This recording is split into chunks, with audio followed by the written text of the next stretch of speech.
Hello friends, welcome to your math classes. Rajkumar sir में आप लोग का बहुत बहुत स्वागत है। चलिए बिना समय गवाए हम टॉपिक शुरू करते हैं। आपका यूनिट वेक्टर। हमने पीछे के चैप्टर में सदिश के प्रकार देखे थे और सदिश के प्रकार में हमने शून्य सदिश, उसके बाद हम लोग इकाई सदिश की डिफिनीशन देखे हैं। अब इसके बाद हम लोग को देखना है इसमें यूनिट वेक्टर। तो ये आपका वेक्टर स्टेप 3 का वीडियो है और स्टेप 2 के वीडियो में हमने आपको सदिश के प्रकार जो है टाइप्स ऑफ वेक्टर, इनके बारे में चर्चा किए थे। और आज एक सदिश के ही प्रकार है यूनिट वेक्टर, सदिश इकाई आव्यूह, उसके बारे में हम लोग को जानना है। तो चलिए हम आपको बता दें कि सदिश इकाई आव्यूह जो है, एक इकाई आव्यूह एकांक आव्यूह ऐसा आव्यूह है जिसका मैग्नीट्यूड, जिसका मापांक, जिसका परिमाण का मान 1 होता है। यानी मान लीजिए एक एग्जाम्पल के तौर पे एक सवाल देते हैं कि यदि वेक्टर r बराबर x i cap plus y j cap plus z k cap हो और इसका हमें इकाई सदिश निकालना हो, का एकांक सदिश, इकाई या एकांक सदिश, इकाई या एकांक सदिश ज्ञात करे। तो देखिए हमें इस बात को समझना है, इकाई या एकांक सदिश ज्ञात करे तो वेक्टर r बराबर दिया है x i cap y j cap Z k cap और यहाँ हम r के अनुदिश इकाई सदिश निकालेंगे। तो r के अनुदिश इकाई सदिश, वेक्टर r के अनुदिश इकाई सदिश, r के अनुदिश इकाई सदिश वेक्टर r बटा मैग्नीट्यूड r। देखिए वेक्टर r बटा मैग्नीट्यूड क्या है, r है। अब इसके अनुदिश इकाई सदिश निकालना है। इस सूत्र को हम लोगों ने पढ़ा है इसके डिफिनीशन में। तो यहाँ पर वेक्टर r है तो वेक्टर r के मान क्या हो जाएगा, x i cap y j cap Z k cap. अब मैग्नीट्यूड r, तो देखिए मैग्नीट्यूड r के मान हो गया आपका x i cap y j cap Z k cap, ये आपका मैग्नीट्यूड का मान हुआ। अब इस बात को हम लोग को समझना है कि जब vector x i cap plus y j cap plus z k cap अब मैग्नीट्यूड हो तो इस मैग्नीट्यूड का परिमाण यानी इसका मापांक जब हम निकालेंगे तो अंडर रूट ये वैल्यू हो जाएगा इस प्रकार से, x i cap y j cap plus z k cap और इसका मापांक हो जाएगा under root x i cap plus y j cap plus z k cap है तो इसको लिख देंगे x square plus y square plus z square. ये आपका मैग्नीट्यूड है, ये इसका मापांक है। तो इसको हम x square plus y square plus z square लिख देंगे। अब इस चीज को हम अलग अलग करेंगे। तो अलग अलग क्या करेंगे कि एक्स आई कैप है तो देखिए एक्स आई कैप है तो ये जो है बाय पार्ट रूल से सबके साथ है, यानी under root x square plus y square plus z square जो है इन सबके क्या है, साथ है। तो इसको हम आसानी से लिखेंगे एक्स बटा under root x square plus y square plus z square i cap, x बटा under root x square plus y square plus z square i cap plus y बटा under root x square plus y square plus z square j cap. एक बात हो गई। फिर यहाँ पे z बटा under root x square plus y square plus z square k cap.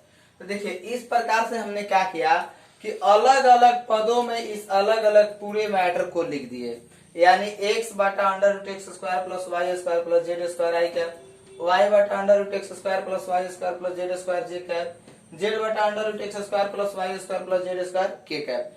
ये हमारा इकाई सदिश का हुआ। यहाँ से एक वैल्यू ये आसानी से आपको मिल जाएगा। इस तरह से अगर कोई सवाल भी इससे टाइप पर मिलेगा तो हम लोग आसानी से सॉल्व कर सकते हैं। तो चलिए एक सवाल हम सॉल्व करके देखते हैं। इस पे एक सवाल हम लेते हैं, वेक्टर r बराबर 2 आई कैप प्लस 3 जे कैप प्लस 4 के कैप है तो वेक्टर r के अनुदिश इकाई सदिश, वेक्टर r के अनुदिश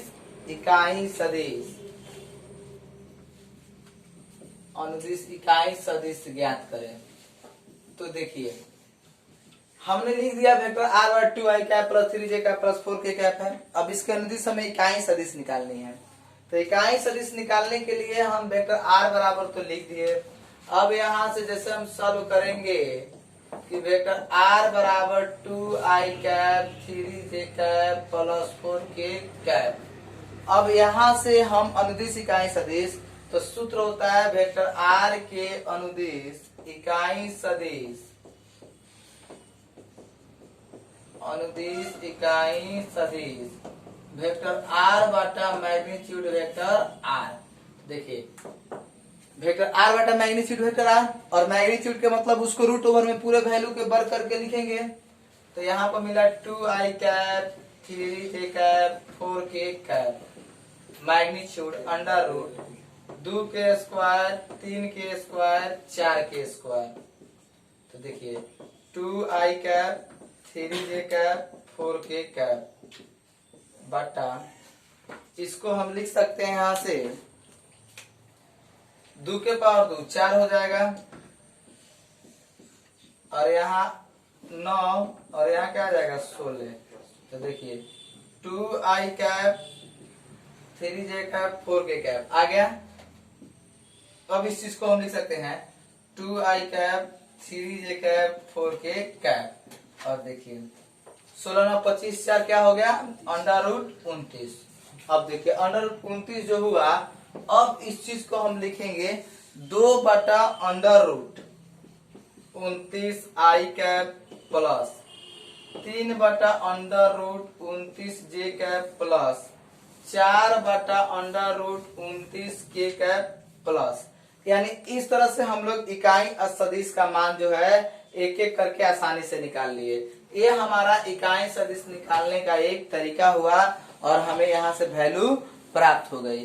तो देखिए इन सभी बात को इस तरह से अगर इकाई सदिश के सवाल आएगा तो हम लोग ऐसे इस चीज को यूज करके आसानी से बना लेंगे।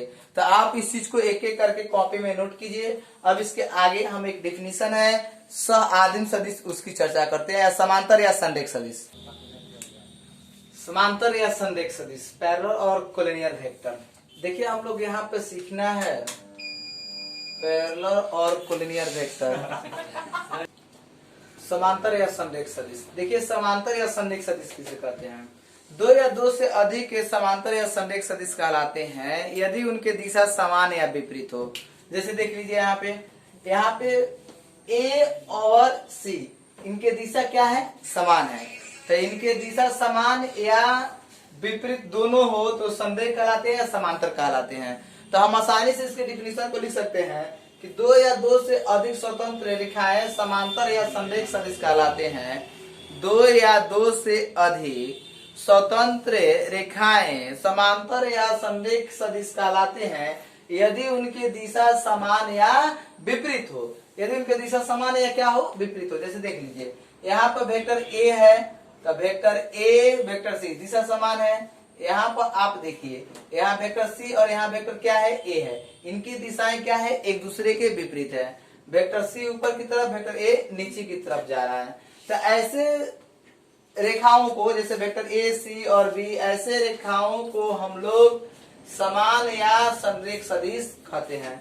तो अब हम लोग को यहाँ पर देखना है कि समांतर या संरेख सदिश, तो हम आसानी से लिख सकते हैं दो या दो से अधिक स्वतंत्र रेखाएं समांतर या संरेख सदिश कहलाते हैं यदि उनकी दिशा समान या विपरीत हो।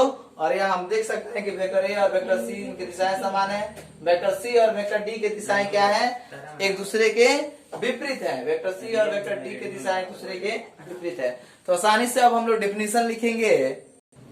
देखिए यहाँ पे हमने लिखा है दो या दो से अधिक स्वतंत्र सदिश समांतर या संरेख सदिश कहलाते हैं यदि वे एक ही रेखा के समांतर हो अर्थात इनकी दिशा समान या विपरीत हो। इनकी दिशा समान या क्या हो विपरीत हो। यानी दो या दो से अधिक स्वतंत्र सदिश समांतर या संरेख सदिश कहलाते हैं यदि वे एक ही रेखा के समांतर हो अर्थात इनकी दिशा समान या विपरीत हो। वेक्टर ए वेक्टर सी दिशाएं समान है, वेक्टर सी वेक्टर डी इनकी दिशाएं क्या है विपरीत है। तो इस प्रकार से हमने एक डेफिनेशन को लिख लिया। अब हम इसके आगे देखेंगे समदिश या समान सदिश। तो देखिए समदिश या समान सदिश क्या है, यानी दो या दो से अधिक स्वतंत्र सदिश समदिश या समान सदिश कहलाते हैं यदि उनकी दिशाएं केवल एक दूसरे के समान ही हो, यानी कि एक रेखा के समांतर हो, दिशा समान ही हो, वही समदिश या समान सदिश कहलाते हैं। तो समदिश या समान सदिश। तो देखिए इसमें क्या है कि जैसे हम यहाँ पे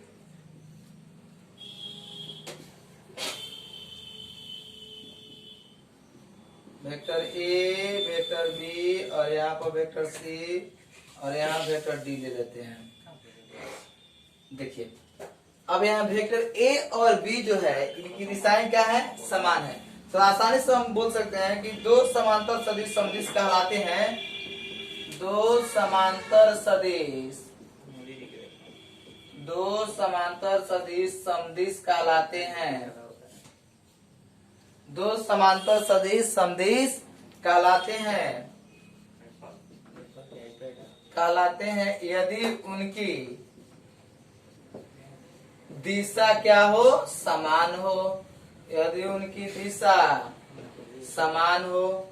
देखिए यानी समान सदिश या समदिश सदिश का डिफिनीशन हम लोग आसानी से दे सकते हैं कि दो समांतर सदिश समदिश कहलाते हैं यदि उनकी दिशा समान हो। तो आसानी से लिख सकते हैं कि यहाँ वेक्टर बी और वेक्टर ए आपका समान सदिश है, समान सदिश है। देखिए तो इसे इनकी प्रॉब्लम है, आप समझ ही रहे हैं, इसलिए आप थोड़ा सा आप इस चीज को सुन के लिखिएगा। जो हम पढ़ रहे हैं उस चीज को ज्यादा से ज्यादा सुनने का प्रयास कीजिए और जरूर कॉपी में नोट कीजिएगा। यहाँ पे समदिश या समान सदिश जो है, यहाँ दो समांतर सदिश समदिश कहलाते हैं यदि उनकी दिशा समान हो। तो देखिए दिशा समान हो तो वेक्टर बी और वेक्टर ए की दिशाएं आपस में क्या हो, समान है। तो समान है तो वेक्टर बी और ए आपका समदिश या समान सदिश हो गया। अब इसके आगे हम लोग डिफिनीशन देखेंगे। हम लोग को देखना है सह आदिम सदिश। देखिए सह आदिम सदिश को इनिशियल पॉइंट, इसको देखने के लिए हम लोग इसका डिफिनीशन पढ़ेंगे। एक ही प्रारंभिक बिंदु वाले सदिश सह आदिम सदिश कहलाते हैं। एक ही प्रारंभिक बिंदु वाले सदिश। देखिए एक ही प्रारंभिक बिंदु क्या है, यहाँ पे 0 है और 0 से ही इसी मूल बिंदु से, इसी प्रारंभिक बिंदु से यहाँ पर 3 रेखाएं निकली है, 3 सदिश निकली है जिसका नाम सी, बी और डी है। यानी आसानी से हम डिफिनीशन लिख सकते हैं कि एक ही प्रारंभिक बिंदु से, एक ही प्रारंभिक बिंदु से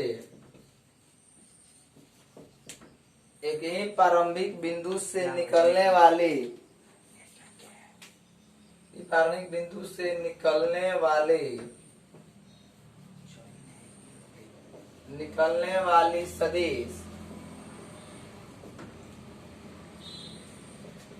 रेखाएं सह आदिम कहलाती है। सह आदिम सदिश कहलाती है।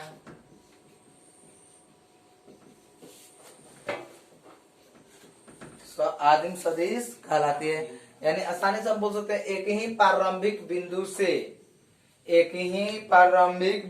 से निकलने वाली सदिश रेखाएं सह आदिम सदिश कहलाती है।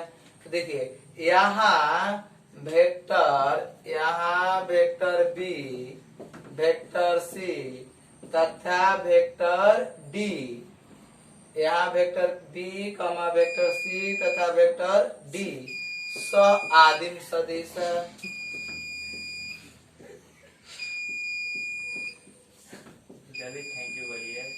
सह आदिम सदिश है। देखिए हमने यहाँ पे सह आदिम सदिश को पढ़ लिए। एक ही प्रारंभिक बिंदु से निकलने वाली सदिश रेखाएं सह आदिम सदिश कहलाती है। तो अब इस चीज को हम लोग को समझना है, निकलने वाली सदिश सह आदिम सदिश कहलाती है। अब इस चीज को हमें इसके आगे की वीडियो में हम इससे आगे की टॉपिक को चर्चा करेंगे। तब तक के लिए धन्यवाद। फिर मिलेंगे हम आपसे अगले वीडियो में।